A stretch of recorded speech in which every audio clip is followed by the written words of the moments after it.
இந்த பிஜேபினால பெண்களுக்குன்னு ஒரு பிரச்சனை வந்தப்போ சிபிஎம் ரொம்ப வந்து சப்போர்ட் பண்ணாங்க.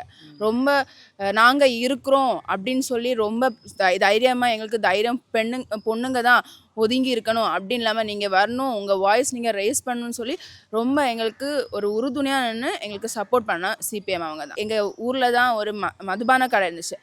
அதனால ரொம்ப நிறைய மக்கள் வந்துட்டு ரொம்ப அவதிப்படுறேன்னு சொல்லிட்டு அதையுமே மூட சொல்லி ரொம்ப அவங்க ட்ரை பண்ணி அதை மூடினாங்க. ரொம்ப சப்போர்ட் பண்ணாங்க. எனக்கு அந்த அளவுக்கு அந்த என்ன சொல்கிறது, ஒருத்தங்களை ஆதரிக்கணுன்றதுக்கு ஃபர்ஸ்ட் அவங்களோட ஒரு பேக்ரவுண்ட் இருக்கணும். அவங்களுக்கு ஒரு பொலிட்டிக்கல் பேக்ரவுண்ட் கண்டிப்பாக வேணும். சும்மா ஒருத்தங்க வந்து நிற்கிறாங்க அப்படின்னு சொல்லிட்டு பண்ண முடியாது.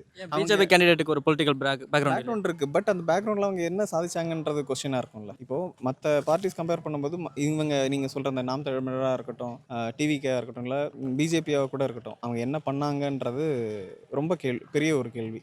அதை கம்பேர் பண்ணும்போது கம்யூனிஸ்ட் ரொம்ப பெருசாக தான் பண்ணிகிட்டு இருக்காங்க. ஸோ அதில் எந்த டவுட்டுமே கிடையாது. அது பெருசாக சொல்ல போனால் இந்த தொகுதியில் அந்த டவுட்டே கிடையாது.